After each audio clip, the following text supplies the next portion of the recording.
Okay, hi guys. I am a pretty frequent buyer of used tech parts on the used market, which is carousell, most of the time for Singapore. Now, this one is a specific video for how to buy like used PC tech deals on Singapore's used market, which for most of us, we will actually use this platform called carousell.sg.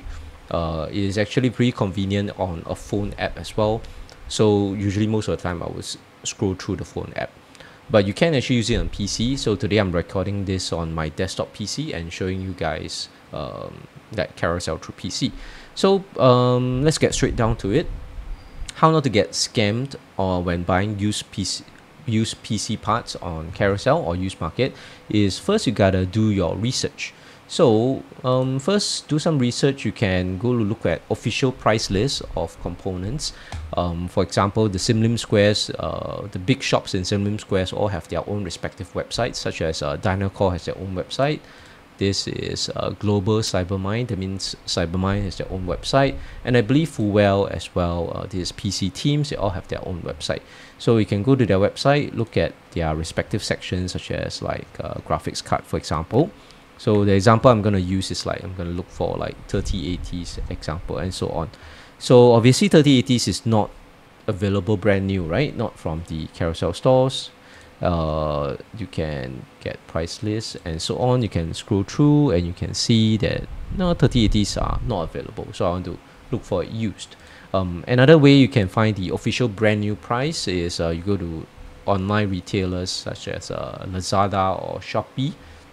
Right, and you can type in and you can search. So I'm gonna search for like 3080 and with like the pop-up. So there are some brand new selling from like some of like this performance PC is a shop in Sim Lim. So apparently they still have brand new 3080s which are unsold. This one Terabyte, I'm not too sure where this is from 3080. You gotta check the reputation of the seller. So seller ratings at 96% and so on. So maybe legit, I'm not too sure. So you can see that okay, brand new, people are selling it for $1,000, right? 3080. These are some overpriced ones. I don't know why. Yeah, some of them are because 3080 brand new is out of stock. So yeah, there's not much listings for brand new. Okay, so we can't find a price of 3080 brand new. So now let's proceed to go into the used market. So used market, I primarily will use the carousel, and there's also Facebook Marketplace. But in Singapore, I'm not too sure for tech whether Facebook Marketplace is that popular. I think in the US they use Facebook Marketplace, but in Singapore I primarily use carousel. So then you search on 3080s and you can let's type again 3080. Let me do a refresh, right, of a new search. So 3080, you can see used 3080s. You can see their listing date and you can see a listed price. So I can see anywhere from like $620, 600 to like 500 and so on and so forth. Then you can have 500, 680, 600. This one is not really the cheapest. I can see it's like 500, 560 and so on. So as you skim through, look for at least like probably 5 to 10 listings of the same product. Then you start to get a pretty good feel of what is the lowest price it's been listed for. So seems like 3080, I assume this is the 10 gigabyte version. The lowest price I can see here in the listings is 500, 560. There's a 559 which is like 560, right? Those are the lowest prices. Any others? This one is listing 500. Then there are some which list higher, right? Like 700 and so on. So you start to feel like, okay, so 700 is 3080 Ti, which is a bit different. This is 3080 Ti for like 650, which might be a good deal. Like 700 for 3080 used might not be such a good deal. Then the 500 might be a good deal, right? So 600 and so on. There's another at 550. Then that is, you get a feel of it. Then you will start to filter through the listings. So generally speaking, I would recommend listings which have the actual product pictures. For example, let's say this listing, if I were to go into it, and you can see that, okay, let me close this. You can see that, yeah, so he has listed his like real life pictures of 3080, right? So there are 3 images, okay, and you go on. Then there are some which actually don't really list the actual product picture, like this one, Yama Dramas from 4 hours ago, right? So this is possible to be a scam, right? Because first is you check, so this seller has no ratings, right? 500 seems like a good deal, but he has no actual pictures of the product. So he only has one image, which is a simple, like internet image. This is from any Zotac Trinity, right? You can just get it online very easily. He says only okay, no box, no warranty, so meetup is at Jurong. So if you were to try and chat with him, I have to sign in, which I haven't signed in. Then you will probably have to ask him, do you have can you take a picture of the actual GPU, right? Because I want to see the condition of the GPU. I want to see the condition of the GPU, and also to check whether the seller is trying to like just scam you, right? Ask you to transfer 500 without giving you anything.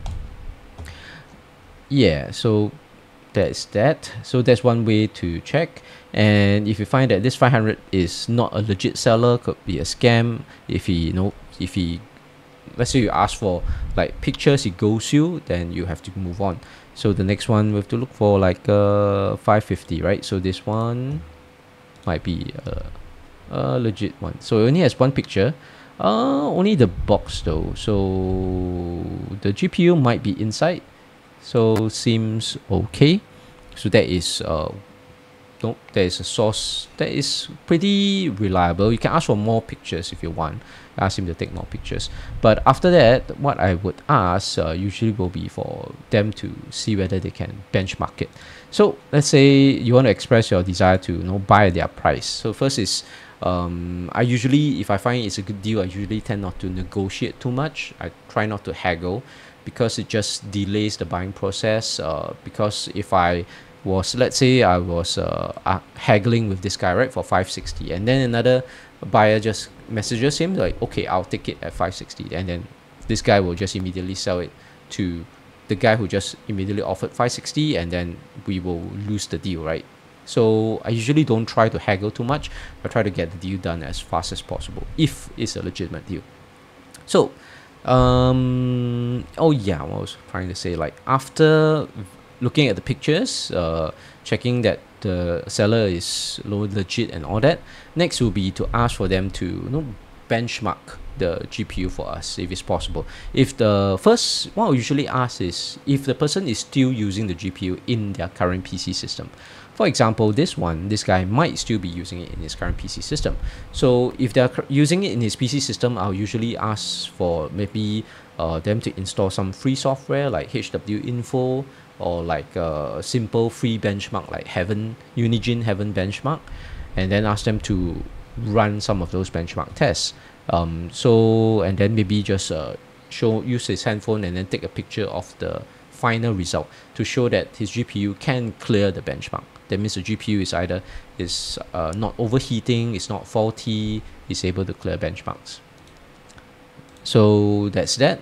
So if they're able to show you a benchmark, they're able to show you pictures of the real product, it's most likely a real deal. And then following steps to that will probably be to meet up with the buyer. So I have actually bought things from sellers and asked them to like mail them to me. That means I give them their home address. They will usually mail by, I think, Q Express, which is a few dollars additional. So I will pay for the extra delivery charges because I'm the buyer who requests for that service. Then they have to take the effort to go down and mail it out anyway.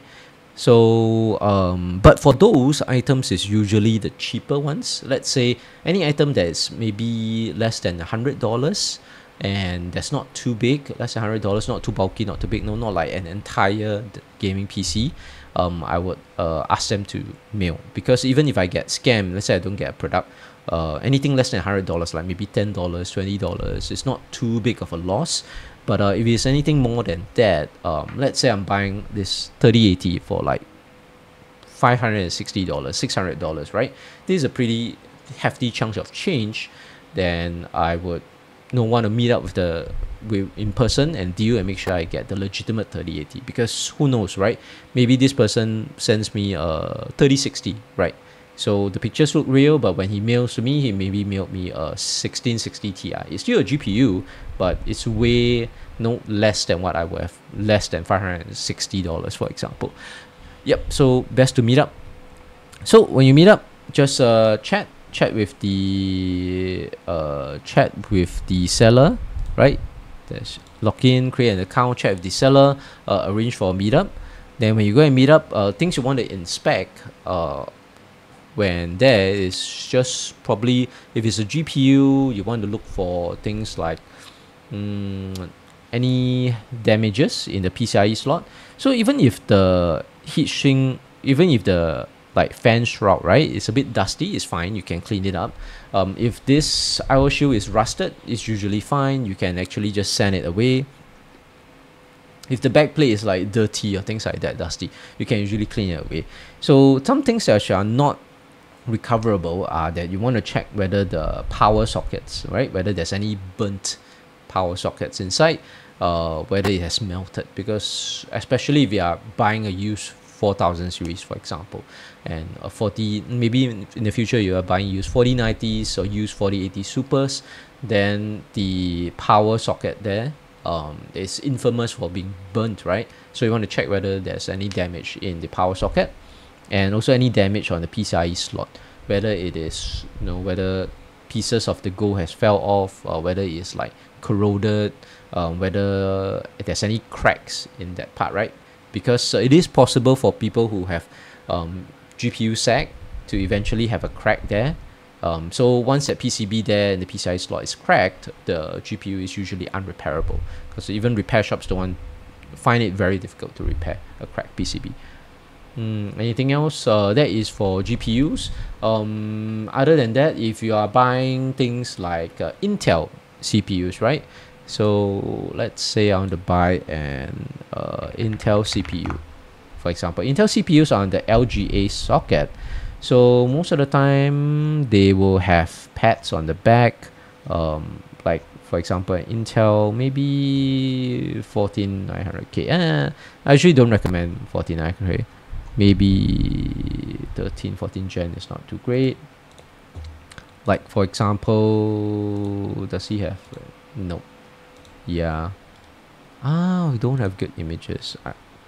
Usually what I want to look for is, like, obviously you want to see the GPU and you want to see the back side of the GPU. That means where the contact pads are, where those pads will contact with the pins on the motherboard. See whether there's any corrosion there, see whether there are any missing pads, and so on. If you are shopping for like AM4, so AM5 CPUs as well as Intel CPUs are all on the like LGA format, so they all have pads at the back, less prone to damage. AM4 CPUs are the one which are most prone to damage. So let's say Ryzen CPU, right, and AM4. Yep. So example, Ryzen CPUs, I have, you can see the pins. So if you're buying an AM4 Ryzen CPU, right, AM3, I don't think anybody's buying AM3 and below, but AM4, which is like the 1000, like 1000, the Ryzen 1300 and above, that is all on the AM4. AM4 is still using the pins. I forgot what's the name for this technology, but they have pins on the back side. So you want to make sure that you flip it around, at least eyeball the pins, see if there's any obvious damage or bend to the pins. Because if the pins are bent, if they are like squashed, let's say they drop and hit on the floor or tabletop or something, right, then the pins are definitely squashed down. So you can see that if it's squashed. If the pins are bent, don't buy it, just return it, just reject the deal outright. Because I have actually purchased a 3950X, which I made the mistake of not meeting up with the person. I spent 800 Sing dollars back then, back when the 5950X was the latest CPU launch, right? So that was only about 3 years ago. So 3 years ago I bought that, and I made a mistake of asking the seller to mail it over, because he seems like a legitimate seller and all that. He has pictures.